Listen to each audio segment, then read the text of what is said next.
नमस्कार, सत श्री अकाल, ओम शांति। साप्ताहिक कार्यक्रम जिए तो कैसे सवाल जवाब की इस कड़ी में आप सभी का हार्दिक स्वागत है, अभिनंदन है। पिछले सप्ताह हमने काफ़ी सारे प्रश्नों के जवाब हमें मिले हैं, सेटिस्फाइड आंसर्स हमें मिले हैं। आज भी बहुत से सवाल हमारे पास हैं और हमारे उन सभी सवालों का जवाब देने के लिए हमारे साथ हैं वरिष्ठ राजयोग शिक्षिका आदरणीय सुनीता दीदी जी। दीदी जी, आपका हार्दिक स्वागत है, अभिनंदन है। शुक्रिया दीदी, आपने पिछले सप्ताह हमें सिखाया था, ये बात हम तब से करते आ रहे हैं कि कोई भी कार्यक्रम जब हमें प्रारंभ करना है, कोई भी सेवा हम शुरू करते हैं तो 1 मिनट साइलेंस में हमें करना है। तो अभी दीदी फिर से हम 1 मिनट साइलेंस में बैठते हैं जी। तो चलिए सभी 1 मिनट साइलेंस में बैठकर उस परमात्मा पिता को याद करते हैं।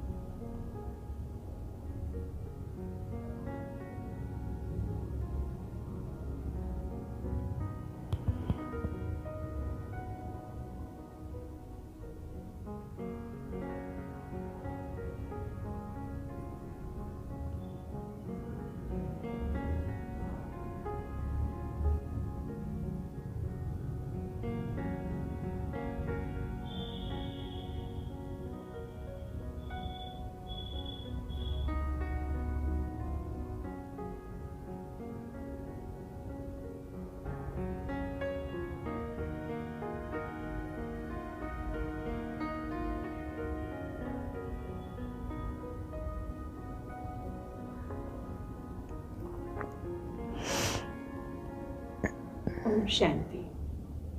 कोई भी माता पिता जब अपने बच्चे का एडमिशन किसी भी स्कूल में कराते हैं तो वो वहाँ के नियम, वहाँ के जो सिद्धांत है या स्कूल में बच्चे को क्या सुविधाएं मिलने वाली है, वहाँ का स्टाफ क्या है, इन सब के बारे में वो जानना चाहते हैं। तो ऐसे ही दीदी बहुत सारे भाई बहन हैं जो यहाँ से जुड़ रहे हैं या जुड़ना चाहते हैं। तो वो जानना चाहते हैं कि ईश्वरीय विश्वविद्यालय के नियम क्या क्या है, क्या कानून है, क्या वो उन्हें अपने जीवन में रहकर उन्हें फॉलो कर सकते हैं और उससे उन्हें क्या क्या बेनिफिट्स हो सकते हैं। तो वो कानून, जो नियम, जो मर्यादाएं यहाँ की हैं, तो उसके बारे में वो जानना चाहते हैं आपसे। जी, बड़ा ही स्वाभाविक प्रश्न है और किसी भी मानस मन में ये बात आना नेचुरल बात है कि विद्यालय क्या है और यहाँ के नियम क्या हैं। सबसे पहले तो मैं बताना चाहूँगी कि इस विद्यालय का पूरा नाम है प्रजापिता ब्रह्मा कुमारी ईश्वरीय विश्वविद्यालय और इस विद्यालय में सभी का दिल से वेलकम होता है, भाई भी बहनें भी। विशेष रूप से संचालन बहनों के द्वारा होता है, इसलिए इसका नाम ब्रह्मा कुमारी ईश्वरीय विश्वविद्यालय है। और इस विद्यालय के जो मुख्य नियम हैं, जब हम उनका पालन करते हैं तो बहुत एक कॉन्फिडेंस क्रिएट होता है अपने आप में ना, अपने आप को भी अच्छा लगता है। और ये जो विद्यालय है ये एक तरह से हमें स्पिरिचुअल स्टडी के लिए मिला हुआ है।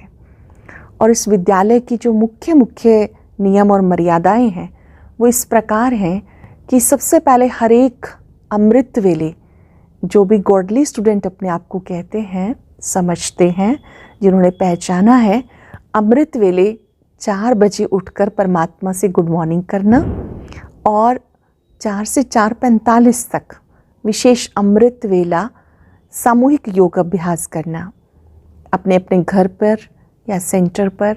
जैसे सेंटर निवासी हैं तो वो सब मिलकर करते हैं, कोई परिवार में है तो वहाँ घर में रहते भी मेडिटेशन करते हैं। और उसके बाद हमारी रेगुलर क्लास होती है जिसमें जो ईश्वरीय महावाक्य हैं, जिसे हम मुरली कहते हैं, वो पढ़ करके सुनाए जाते हैं। और हर एक गॉडली स्टूडेंट को उस क्लास में ज़रूर पहुँचना होता है, अदर सब डायरी पेन लेकर के ही पहुंचते हैं। और इस ईश्वरीय क्लास में जब हम प्रतिदिन मुरली सुनते हैं तो हर एक को विशेष रूप से ये बात ध्यान पे दी जाती है कि एकाग्र होकर के मुरली का रस लेना है, यह हमारे लिए मुख्य नियम होता है। और भोजन की शुद्धि, विचारों की शुद्धि ये परम आवश्यक है। मन वचन कर्म की पवित्रता और खान पान की शुद्धि, जैसे आपने सुना भी होगा कि जैसा अन्न वैसा मन होता है। तो यहाँ सात्विक आहार लिया जाता है और पहले परमात्मा को भोग लगा के फिर उसे स्वीकार किया जाता है। इसी तरह से संध्या काल में 7 से 7:30, उसको हम कहते हैं नुमा शाम योग करना, मेडिटेशन करना। नहीं, वैसे मंदिरों में भी 7 से 7:30 में भजन कीर्तन आरती। भक्तिमय वातावरण। जी, तो ऐसे ही यहाँ पर 7 से 7:30 हम मेडिटेशन करते हैं।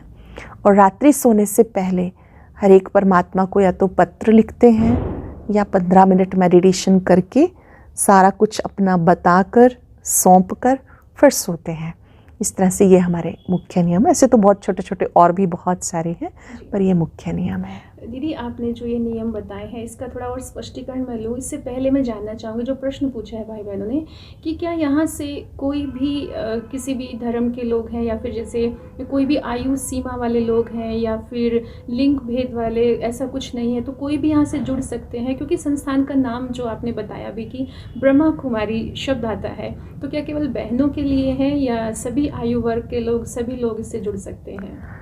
देखिए, इस विद्यालय से सभी जुड़ सकते हैं, चाहे कोई किसी धर्म का हो, किसी जाति का हो, किसी संप्रदाय का हो, किसी आयु का हो, बच्चा हो, बूढ़ा हो, जवान हो।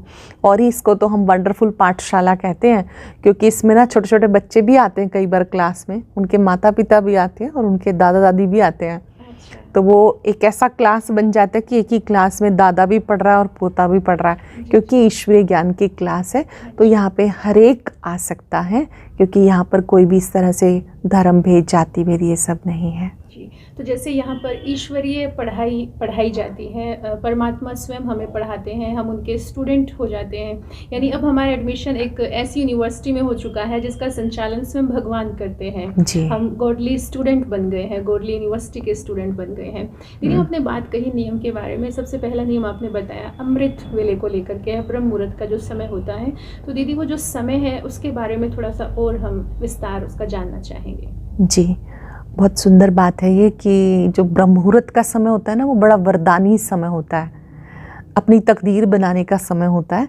तो सुबह 3 से 5 का जो समय है वो ब्रह्म मुहूर्त का समय है, अमृत वेले का समय है।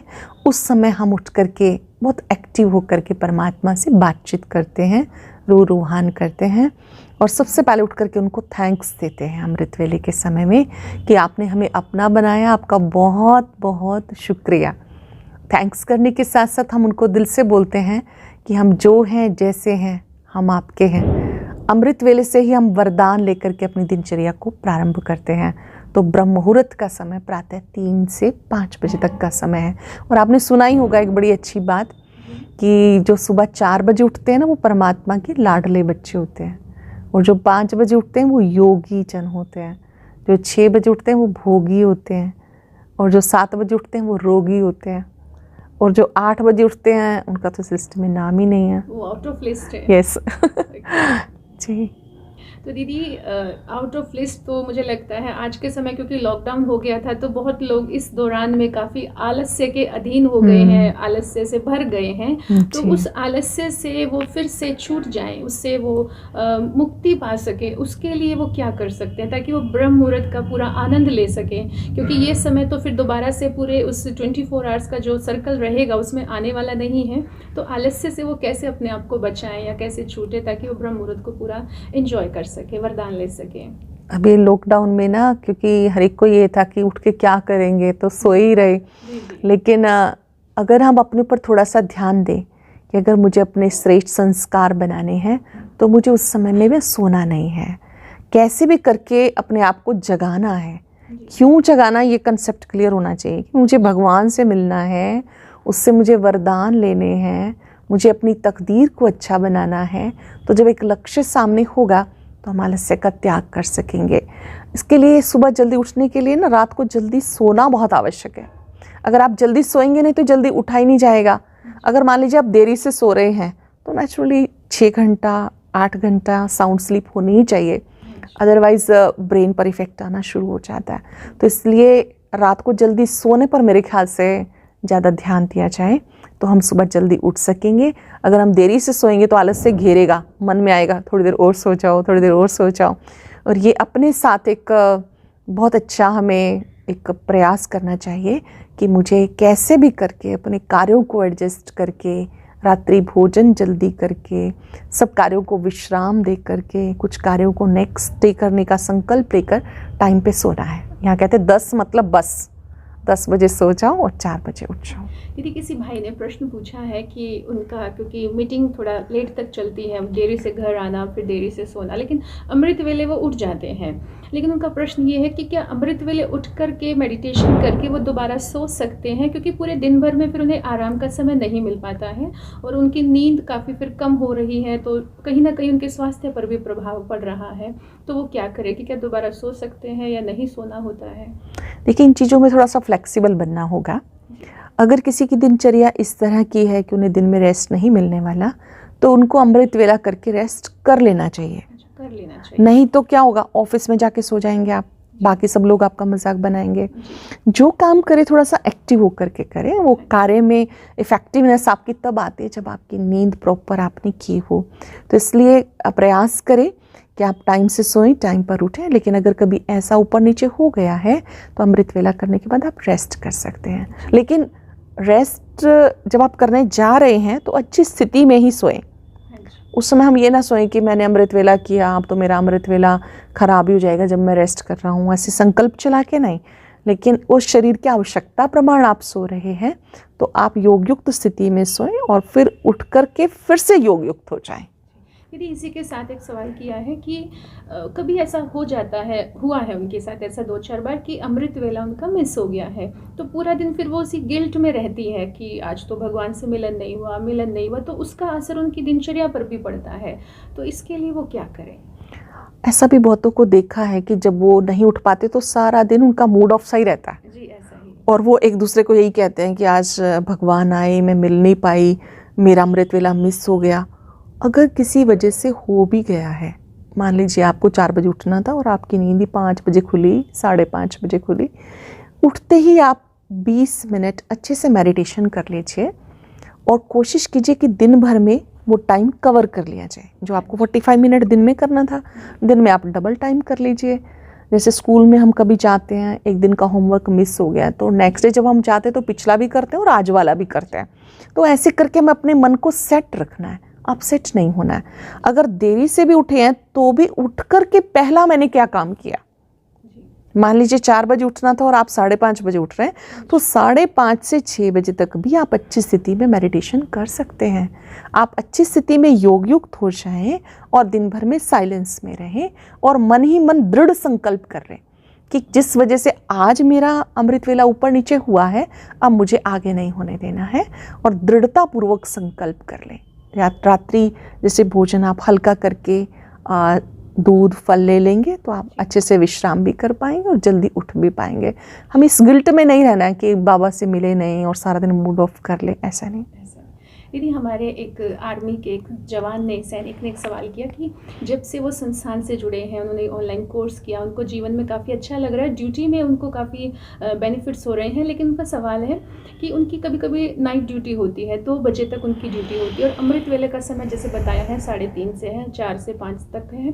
तो अगर वो 2 बजे तक उनकी ड्यूटी है, तो अगर वो 2 से 3:30 तक जागते हैं तो फिर उनकी नींद पूरी नहीं हो पाती, क्योंकि उसके बाद का समय फिर उनके लिए कम हो जाता है। तो वो क्या करें? क्या वो 2 बजे, जैसे जब तक उनकी ड्यूटी है, तो क्या वो मेडिटेशन कर सकते हैं 2 बजे भी? इस तरह के जिनकी भी ड्यूटीज़ हैं उनको मैं मतलब एक हम्बल रिक्वेस्ट करूँगी कि आप सोने से पहले, मान लीजिए आप 2 बजे ही सोने लगे, आप 2 से 2:30 बजे तक बैठ सकते हैं। आप 2 से 2:30 बजे तक बाबा से मंगल मिलन करें, अच्छे संकल्प क्रिएट करें और बाबा से शक्तियाँ लेकर फिर पुनः आप विश्राम कर सकते हैं। तब आप एक ही टाइम में 6 घंटे की साउंड स्लीप लें, नहीं तो उसका दिमाग पर इफ़ेक्ट पड़ता है। दीदी, दूसरा नियम आपने जो बताया है ईश्वरीय पढ़ाई को लेकर के, जिसको मुरली कहा गया है, तो ये जो मुरली है, इस मुरली का जो आनंद, क्योंकि प्रारंभ में देखा बहुत आनंद आ रहा था, लेकिन जब 1-2 बार उसको स्किप कर दिया गया किन्हीं कारणों से, या मैं कहूँ आलस्य के वश होकर के, तो अब वो इन्जॉयमेंट थोड़ा सा कम हो रहा है। वो आनंद बरकरार रहे, बना रहे, उसके लिए क्या किया जाए? ये भी बड़ा व्यवहारिक सा प्रश्न है। मैंने बहुतों को देखा इस तरह से करते हुए ना, कि पहले तो उनको बड़ा अच्छा लग रहा था मुरली में, फिर धीरे धीरे 1-2 बार आलस के वश नहीं आए ना, फिर उनका आने का मन ही नहीं करता। उनको लगता है थोड़ी देर सो ही जाओ तो ज़्यादा अच्छा है। लेकिन इसके लिए हमें ना एक समझ होनी चाहिए कि ये मुरली भगवानुवाच है, भगवान के महावाक्य हैं और वो मुझसे मिलने के लिए आते हैं। तो मुझे जो कुछ मैं सुन रही हूँ सुनते सुनते मुझे उसका वैसा विज़न बनाना है और ये फील करना है कि मेरी बाबा से बातचीत हो रही है, तो उससे आपका इंटरेस्ट बना रहेगा। कभी कभी हम ये सोचते हैं कि मुझे ना ये भी आता है, मुझे ये भी आता है, तो हम उसका सुख नहीं लेते हैं। आप ये सोचो क्या क्या मैंने किया हुआ है, मैंने जीवन में क्या क्या इम्प्लीमेंट कर लिया है, सब कुछ तो किया ही नहीं है। और जब तक नहीं किया तब तक तो उसको सुनना ही होगा ना, रादर अच्छे से सुनना होगा, प्रॉपर लिसनिंग करनी होगी। तो मुरली में हमारा इंटरेस्ट बना रहे तो उसके लिए हमें पहले अपने से एक वचन, खुद से वचन कि मुझे रेगुलर रहना है, पंक्चुअल रहना है, और फिर जो कुछ मैंने सुना उसका मैंने अभ्यास करना है। और जब जीवन में चेंजेस आते हैं ना, तो फिर हम इस मुरली के बिना रह नहीं पाते। ऐसा लगता है कि मुरली ही पहले मेरी खुराक है, मुझे मुरली सुननी है। और अगर हम केवल सुनते रहेंगे थोड़े टाइम के बाद हम बोर हो जाएंगे, फिर हम इंतज़ार करेंगे अच्छा वो मीठे मीठे सिक्की लदे कब आएगा। ऐसे बहुत से लोग हैं, बस वो मीठे मीठे सिक्की लदे शब्द का इंतज़ार करते रहते हैं, जो लास्ट में बाबा हमें नमस्ते करते हैं। तो मैं चाहूँगी कि मुरली को हम अतीन्द्रिय सुख वाली चीज़ अनुभव में लाएं कि मेरे जीवन को सुखी बनाने के लिए है, और इससे मेरा प्रभु मिलन होता है और मैं बाबा के और समीप आ जाती हूँ। इसलिए मुझे रेगुलर भी बनना और पंक्चुअल भी बनना है। दीदी आपने बहुत अच्छी बात कही कि मुरली आत्मा की खुराक है। अब अगर हम ब्रेकफास्ट स्किप करते हैं, एक दिन किया तो शायद चल सकता है, लेकिन अगर रोज़ रोज़ करने लगे तो कहीं ना कहीं शरीर में कमज़ोरी आ जाएगी। तो अगर मुरली भी हम ऐसे मिस करते रहे तो आत्मा में जो कमज़ोरी है वो बढ़ती जाएगी, और जो हम सशक्त होने की बात करते हैं वो हमारा नहीं हो पाएगा। दीदी ये हमारी ईश्वरीय पढ़ाई है। अब जब हम स्कूल में जाते हैं स्टडी के लिए, तो हर स्टडी में कुछ ना कुछ सब्जेक्ट्स होते हैं, जैसे हिंदी, इंग्लिश ऐसे करके। तो हमारी इस पढ़ाई के, ईश्वरीय पढ़ाई के क्या सब्जेक्ट्स हैं? जी, जो मुरली है, इस मुरली के अंदर हमारे 4 सब्जेक्ट होते हैं। और कभी कभी हमारी जो निमित्त बहनें हैं, टीचर्स बहनें जिन्हें हम कहते हैं, वो सबको ये चीज़ कहती भी हैं कि आप ना मुरली के पॉइंट्स चारों अलग अलग निकालो कि ज्ञान के कौन से हैं, योग के कौन से हैं, धारणा के कौन से हैं, सेवा के कौन से हैं। तो हर मुरली के अंदर ही 4 सब्जेक्ट हैं, ज्ञान, योग, धारणा और सेवा। और ज्ञान का मतलब होता है समझ, और योग का मतलब होता है बाबा को याद करना। मतलब कुछ पॉइंट्स ज्ञान से रिलेटेड मिलेंगे आपको, जिसमें हमें स्वयं का ज्ञान, 84 जन्मों का ज्ञान, तीनों लोकों का, तीनों कालों का, कर्म फिलॉसफी का ज्ञान मिलेगा। और कुछ हमें योग के पॉइंट्स मिलेंगे। योग मतलब कनेक्ट हो जाना, गॉड से कनेक्ट हो जाना।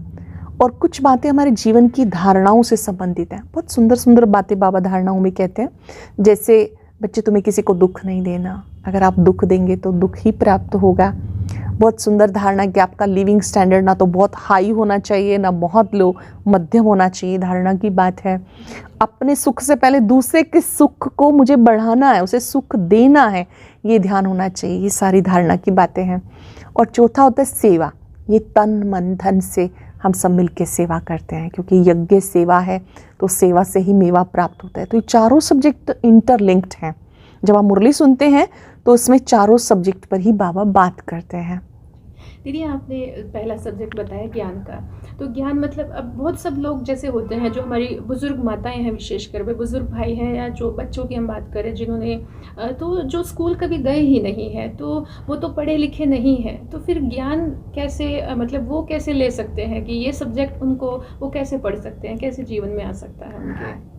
देखिए, जब हम ईश्वरीय ज्ञान प्राप्त करते हैं तो तीसरा नेत्र हमारा खुल जाता है।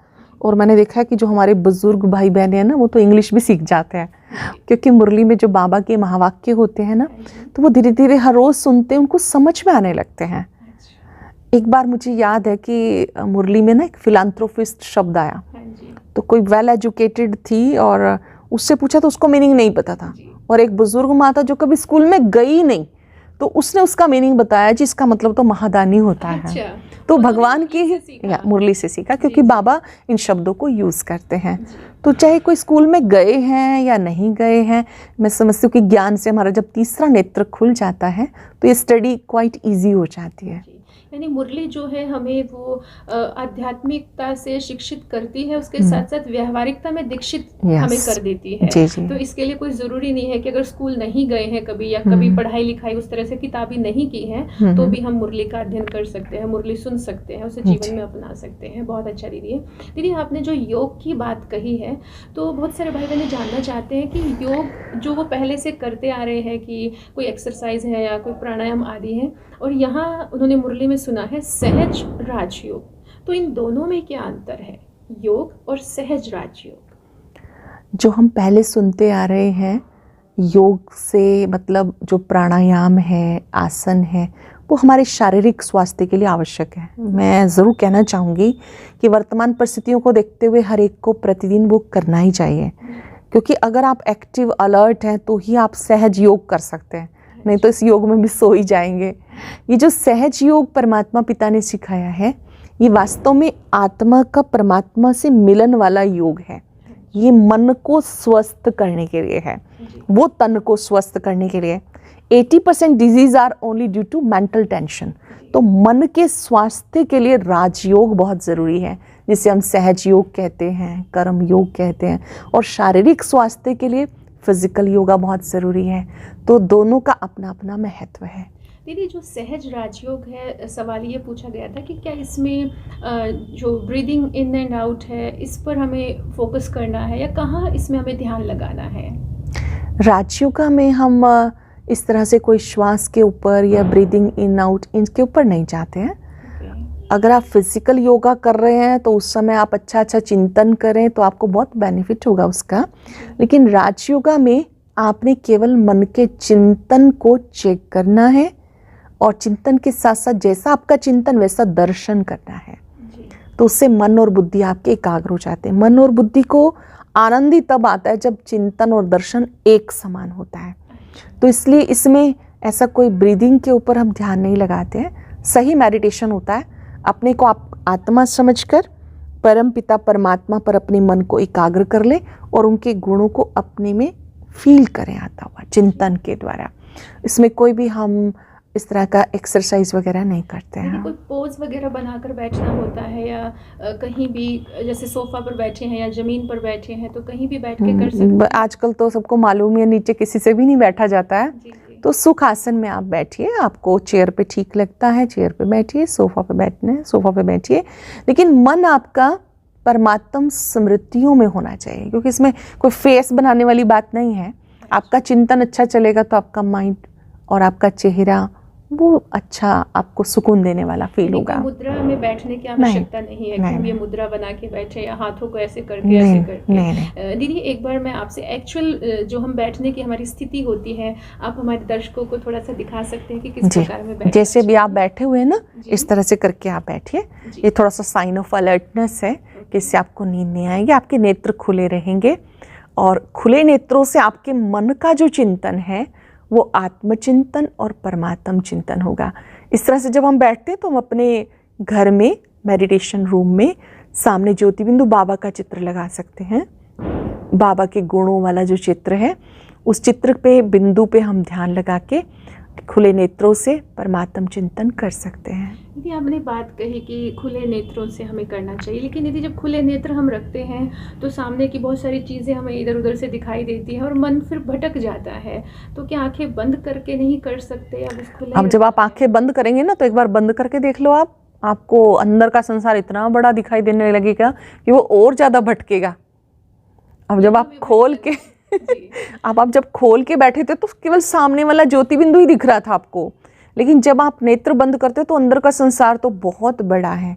तो एक्चुअली हमें कोई ऐसे हठ योगी नहीं बनना कि मुझे आंखों को ऐसे करके ही बैठना है, क्योंकि ये प्राणायाम नहीं हो रहा है, ये मन का परमात्मा से मिलन है। तो बड़े सहज स्वाभाविक भाव से जैसे आप किसी से बात करते हैं तो कैसे आपकी आंखें जैसे नेत्र खुले तो ऐसे आप परमात्मा से बात कर रहे हैं। किसी ने कहा कि पलके झपकानी नहीं है, बिल्कुल स्थिर कर देना है, तो ऐसी कोई बात नहीं, ऐसी कोई बात एक नेचुरल प्रोसेस जो हमारे आइज का रहता है, झपकने का, बंद होने का, खुलने का, तो वो हमारा चलता रहता है। जी जी जी। अच्छा दीदी, आपने धारणा का सब्जेक्ट भी बताया, तो धारणा हमें किन चीज़ों की करनी है, क्योंकि इस पर काफ़ी विस्तार हमारे जो दर्शक है वो चाहते हैं कि धारणा आखिर क्या होती है, किन बातों को धारण करना है, या कुछ बाहर से कोई चीज़ें हमें धारण करनी है, तो वो क्या है?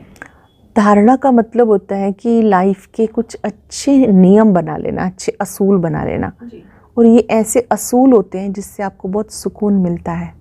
जैसे कि हमारे जीवन की एक धारणा बन जाए कि मुझे सबके गुणों को देखना है।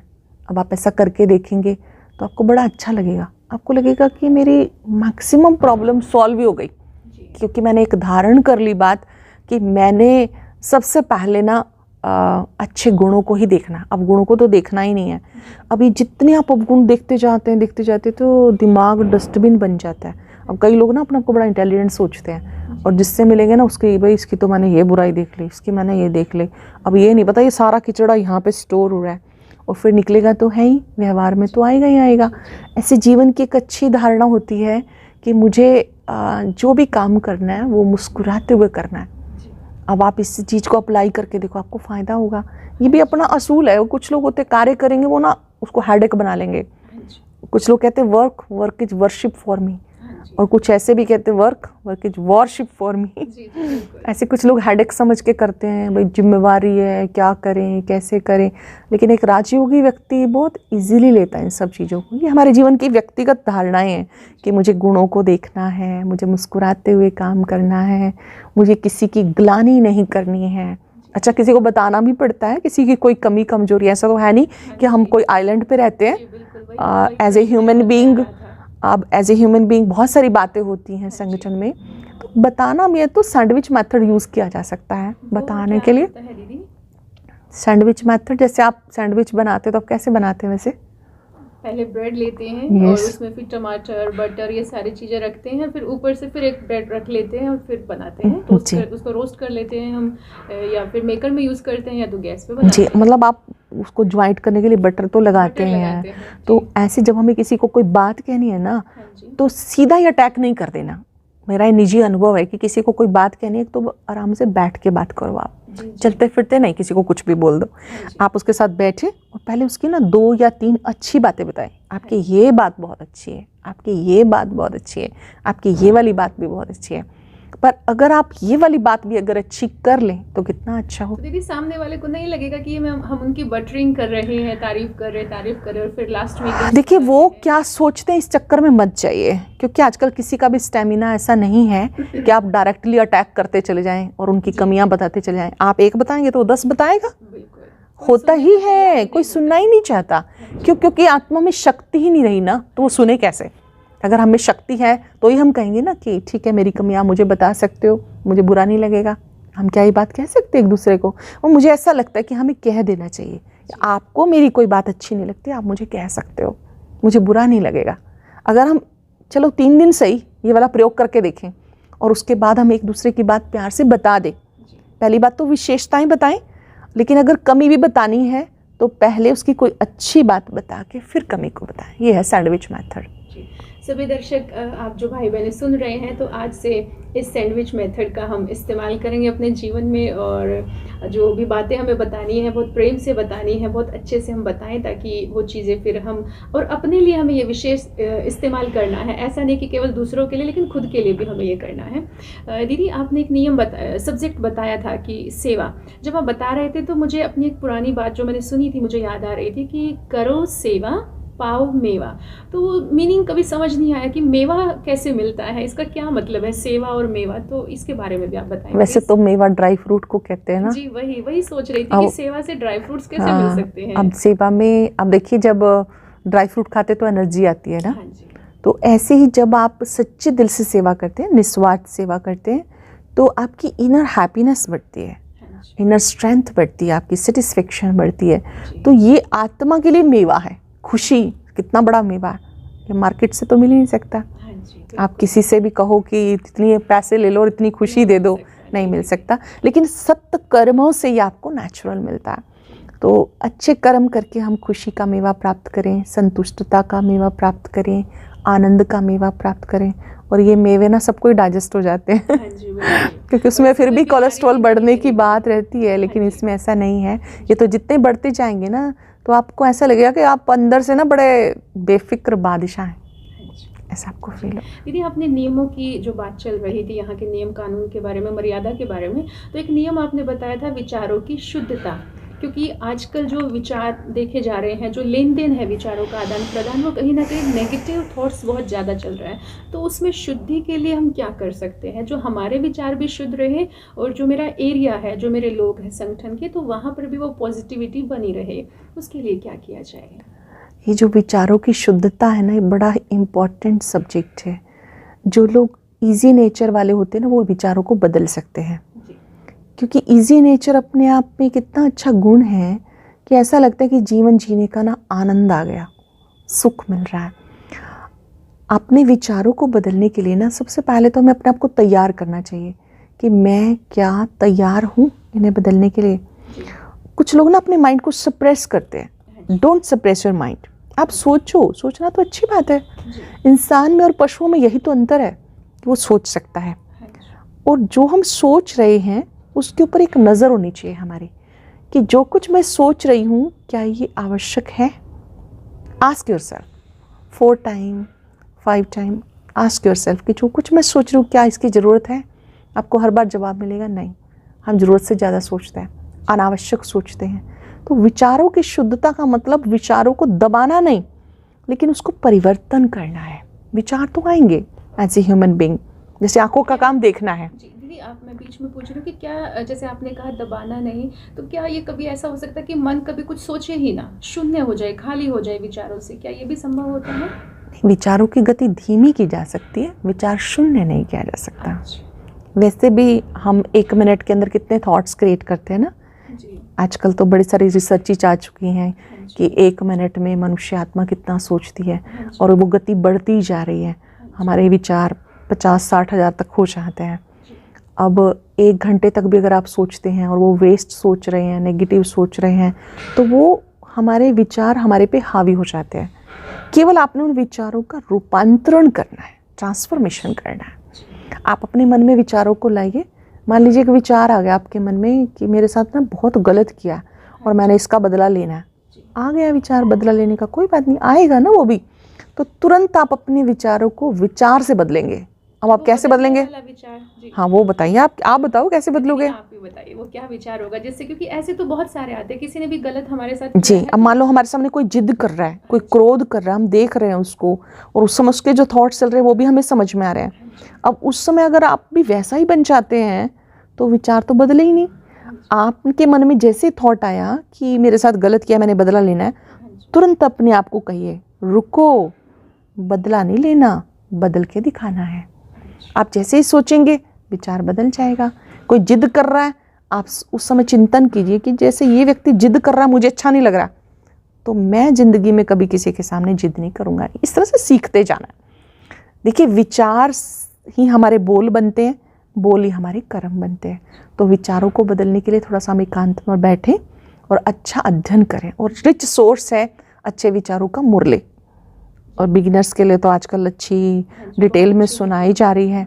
उसको हम प्रतिदिन सुने तो हमें अच्छे विचार प्राप्त करने के लिए का एक सोर्स मिल जाएगा। और अपने ऊपर टाइम तो लगाना ही पड़ेगा थोड़ा सा ठीक करने के लिए। अक्सर तो दीदी ऐसा होता है कि अगर कोई हमें हमारी वीकनेस बता रहा है, हमें कोई कमी बता रहा है, तो हम अंदर ही अंदर तैयार कर रहे होते कि इनकी क्या कमी है जो मुझे सुनानी है, इन्होंने क्या गलती की थी, इन्होंने क्या भूल की थी, तो उसकी जगह मुझे परिवर्तन करना है। उनकी बजाय मुझे खुद को देखना है, मुझे खुद के बारे में सोचना है और अपने आप को स्टॉप करना है। लेकिन दीदी कभी कभी स्टॉप हो जाता है और अक्सर करके स्टॉप नहीं होता, बहुत फ्लो जैसे निकल रहा है यहाँ से भी, तो उसके लिए क्या करें? जब एनर्जी कम होती है तो स्टॉप नहीं होता, फिर वो अगेन स्टार्ट ही हो जाता है। हाँ जी। पर अब गाड़ी जब स्टॉप करनी और कोई स्टार्ट कर दे तब क्या होगा? हाँ जी। इसलिए ध्यान देने की ज़रूरत है। Practice makes a man perfect.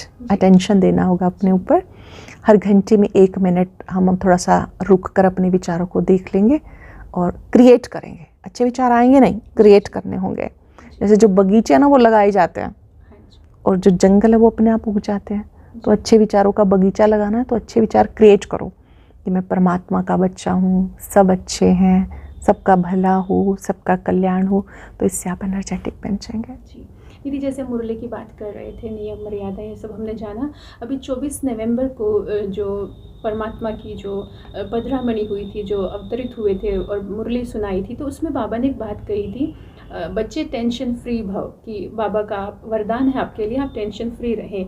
लेकिन दीदी चारों तरफ क्योंकि टेंशन का ही माहौल है, हर चीज़ एकदम अनसर्टन है, कहीं कभी भी कुछ भी हो रहा है, निश्चित ही नहीं है कुछ भी। तो इस अनिश्चितता के वातावरण में हम टेंशन फ्री कैसे रह सकते हैं? कुछ एक ऐसे टिप्स दीदी आज हम आपसे लेना चाहेंगे कि जिनका हम इस्तेमाल करें अपने जीवन में, क्योंकि कहीं ना कहीं ये चीज़ें बहुत ज़्यादा बढ़ रही है, व्यक्तिगत स्तर पे भी है, संबंधों में भी है और कार्य क्षेत्र पर भी है। तो कुछ एक टिप्स आपसे लेना चाहेंगे जिससे हम टेंशन फ्री रह सकें। टेंशन फ्री शब्द तो बहुत अच्छा है, लेकिन टेंशन फ्री बनने में ना बहुत वक्त लगता है, लेकिन बन वही सकता है जो बनना चाहता है। सबसे पहले हमें ये देखना है कि मुझे टेंशन किस वजह से हो रही है। कभी कभी हम अपनी ज़्यादा सोच के कारण टेंशन में रहते हैं, कभी कभी हम अपने गलत संस्कारों के कारण टेंशन में रहते हैं, कभी कभी किसी के द्वारा कही गई कोई ऐसी बात होती है जो हमें टेंशन में ले आती है। तो उसके लिए कुछ एक बातें जिन्हें आप व्यवहारिक रूप से प्रयोग करेंगे। सबसे पहले तो आप अपने मन में एक संकल्प कीजिए कि ये वरदान परमात्मा ने दिया है कि मुझे टेंशन फ्री रहना ही है, और अगर कोई बातें जो मुझे अच्छी नहीं लगती हैं वो मेरे सामने हैं, तो उस समय अपने मन में याद कर लीजिए कि सर्वशक्तिवान परमात्मा 1000 भुजाओं सहित मेरे साथ है। इस एक विचार को आप बार बार अपने मन में लाइए। सर्वशक्तिवान 1000 भुजाधारी भगवान मेरे साथ है, वो स्वयं मेरे साथ है, तो वो अपने आप ही जो अनुचित है उसको उचित में बदल देगा। परमात्म शक्तियाँ काम करती हैं, केवल आपको उनको स्मृति में लाना है। अगर आपके मन में स्ट्रेस की फीलिंग हो रही है, कुछ देर के लिए एकांत में बैठ जाएं। हो सके मेडिटेशन रूम में बैठिए। जब आप साइलेंस में बैठेंगे तो आप अपने मन के विचारों को देख सकेंगे, परिवर्तन कर सकेंगे, और जब आप साइलेंस में बैठेंगे तो आपको परमात्मा की ओर से बहुत अच्छी टचिंग्स होंगी, बहुत अच्छी इंट्यूशन होगी। जब हम स्ट्रेस में होते हैं तो कुछ लोग ज़्यादा बोलना शुरू कर देते हैं, कुछ लोग बिल्कुल चुप हो जाते हैं। बिल्कुल चुप हो जाना भी अच्छा नहीं, ज़्यादा बोलना भी अच्छा नहीं। कुछ लोग बहुत अधिक सोते हैं और कुछ ऐसे हैं जो बिल्कुल सोते ही नहीं हैं। अगर आप ये लक्ष्य लेते हैं कि मुझे टेंशन फ्री रहना है, तो आप परमात्मा पिता को यूज़ करके उन बातों को जो आपको परेशान कर रही हैं परमात्मा के आगे अर्पण कर दें। एक शब्द याद कर लें, प्रभु अर्पणम। सच बात तो ये है, हम अपनी ज़िंदगी के बोझ ना तो उठा पाते हैं, ना हमें देने आते हैं, लेकिन ये एक सही वक्त है जब आप अपने बोझ परमात्मा को दे सकते हैं। सच्चे दिल से परमात्मा को दे दें अपने बोझ को, अपनी उलझनों को, अपने मन के अंदर जो भी वेस्ट नेगेटिव चल रहा है सब प्रभु को अर्पण कर दें। जैसे छोटा बच्चा होता है, अगर उसके पीछे अगर वो बाहर जा रहा है और कोई जीव उसके पीछे लग जाए तो वो दौड़ के अपनी माँ के आंचल में छिप जाता है। तो ऐसे ही आप अभ्यास करना प्रारंभ कर दें कि मैं शुद्ध आत्मा हूँ, मैं शिव बाबा का बच्चा हूँ। तो वो स्ट्रेस वाली बात आप बाबा को दे दें कि बाबा इसे आप संभालो। फील करो परमात्मा का वरदानी हाथ मेरे सिर पर है। जब आप ये अभ्यास करेंगे तो आपको बहुत सुखद अनुभूति होगी। मात्र सुनेंगे नहीं, लेकिन अनेकों बार अनुभव करेंगे, परमात्मा का वरदानी हाथ मेरे सिर पर है। तो दीदी हमें अपनी चिंताओं को, अपनी जो टेंशन है उन्हें शिव बाबा को हमें समर्पित कर देना है टेंशन फ्री होने के लिए। साथ ही साथ जो आपने बात कही कि भगवान का वरदानी हाथ हमारे सिर पर है, इसे हमें फील करें तो हम टेंशन फ्री रह सकते हैं। और सैंडविच मेथड भी दीदी आज आपने कहा है, तो इसका हम इस्तेमाल करेंगे। दीदी आज आपने हमारे बहुत सारे जो भाई बहनें रहे जिनकी जो डाउट्स थे उनको क्लियर किया है, तो उन्हें उनका समाधान मिला, उनका आंसर उनको मिला है। इसके लिए दीदी आपका बहुत बहुत धन्यवाद। धन्यवाद परमात्मा का। आप सभी भाई बहनों को आपके सवालों के जवाब मिले हैं और उम्मीद है कि आप अवश्य ही संतुष्ट हुए होंगे। आपके और जो भी सवाल हैं वो आपको नंबर मिला हुआ है और नीचे लिखा भी हुआ है, तो आप उस नंबर पर हमें व्हाट्सएप मैसेज कर सकते हैं, कॉल कर सकते हैं। और चूँकि एक साथ हम सभी सवालों को नहीं ले सकते हैं, तो आप थोड़ा सा धैर्य बनाए रखिएगा कि धीरे धीरे सभी के सवाल यहाँ पर लिए जाएंगे, आपकी तरफ से पूछे जाएंगे और आपको उनका समाधान मिलेगा, उनका जवाब मिलेगा। अगले सप्ताह आप सबसे फिर मुलाकात होगी। आप सभी अपना ख्याल रखिए, अपना व अपनों का ख्याल रखिए, सुरक्षित रहिए। धन्यवाद। ओम शांति। आज दुनिया